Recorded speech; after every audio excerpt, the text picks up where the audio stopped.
comes from David Keithley's article, book chapter, which I've provided the reference for. But then I used that and found tons of .gov sites to support the account, and also to establish a thicker, more fuller account of the significance of these 5 intelligence disciplines. So what I'm going to do is write them down first, and then we'll go through and break them down systematically, because a lot of them have component parts, so that we don't confuse the lecture. So this will be, I'll section this part of the board off, and this will be the 5 intelligence disciplines.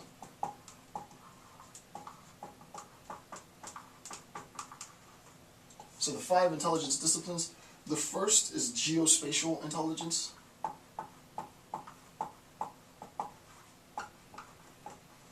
And it's abbreviated GEO, and that should be all caps, sorry. It's abbreviated GEOINT. The second, and I'll talk about what it is and the significance, what they do, and so on. The second is human intelligence, and that's abbreviated HUMINT. The third is signals intelligence, SIGNALS. Signals intelligence, and it's abbreviated SIGINT. The fourth is measurement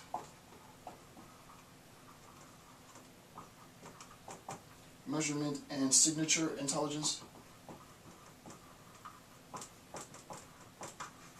and that is abbreviated MASINT. And then finally, number 5 is open source intelligence. Open source, and that's abbreviated OSINT. Alright, first thing that you can very quickly recognize is the INT, right? The suffix, INT. 1, 2, 3, 4, 5. Okay, so geospatial intelligence, the 5 different forms of intelligence are: 1, geospatial intelligence, abbreviated as such; 2, human intelligence, abbreviated as such; 3, signals intelligence, abbreviated as such; 4, measurement and signature intelligence, abbreviated as such; and finally 5, open source intelligence, abbreviated as such, all with the suffix INT for intelligence, obviously, right? So the 5 intelligence disciplines. What I'm going to do now is I'm going to go through each of the 5 intelligence disciplines and give you more of an account of the disciplines. Obviously, all of this has been compiled within the PDF doc. Again, go to the PDF, download it, click the link in the description, or the banner that pops up. It'll take you to the PDF. Follow along, print it out for yourself as I'm doing, just to keep track of the information. And as I said, I've given all of the references. And the good thing about the PDF is that you can hyperlink to the destination and use that to facilitate your education. Alright, so let's begin with 1, geospatial intelligence. So the first thing that we're going to do is talk about GeoIntel. Right? So the first is GeoIntel, geospatial intelligence, and I'm going to read, and again, these are quotes that come directly from the .gov sites. Geospatial intelligence. The term geospatial intelligence means the exploitation and analysis of imagery and geospatial information to describe, assess, and visually depict physical features and geographically referenced activities on Earth. Geospatial intelligence consists of imagery intelligence, and geospatial information. So basically we're going to summarize that to be geospatial information. Geospaci. Right? We're going to use geospatial information as intelligence. And you know, now that everyone has Google Earth, we can understand what geospatial intelligence must have looked like back in the 40s and 50s. right?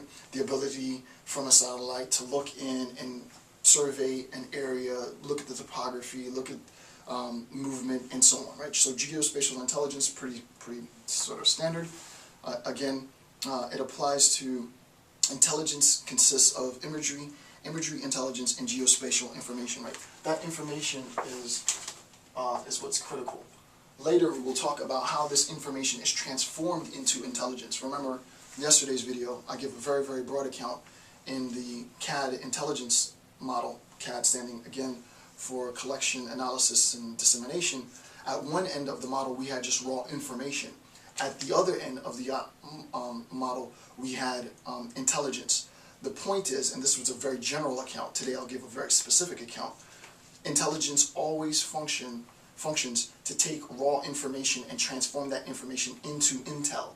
So we'll talk specifically later about how we take geospatial info and turn geospatial info to geospatial intel, right? And we'll talk, and not just geospatial, any of these various disciplines take the information, the data, and transform that data, that information into intelligence.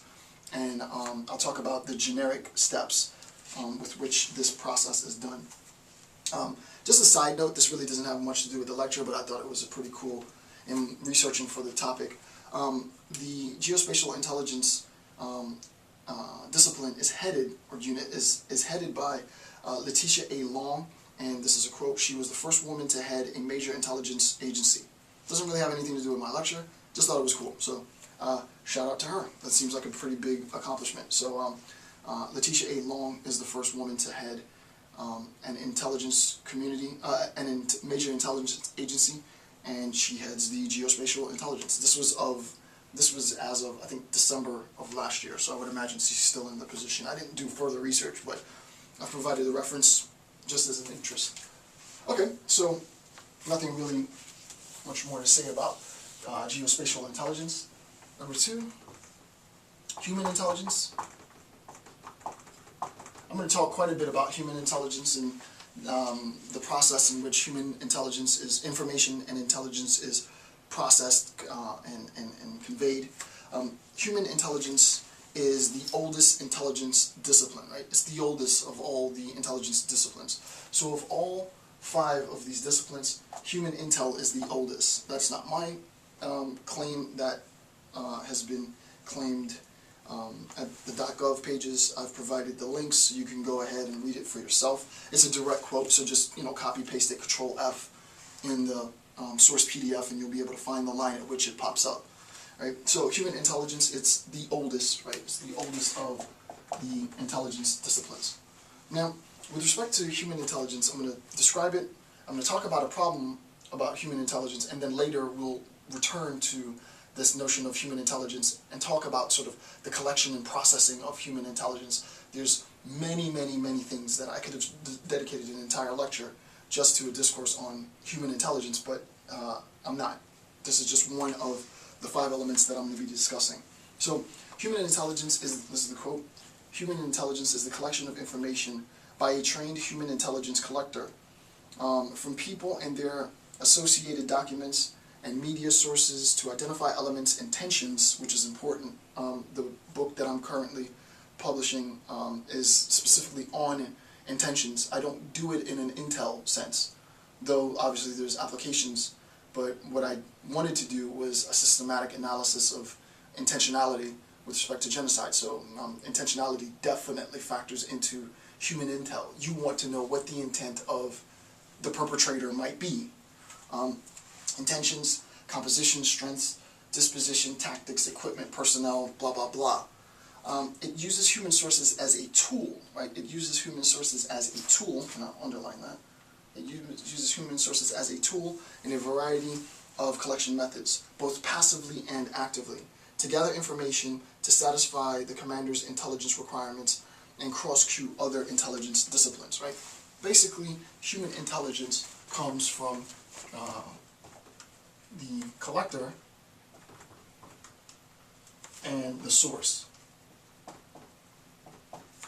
And we'd have the human intelligence collector and the human intelligence source, right? information, sort of Q&A.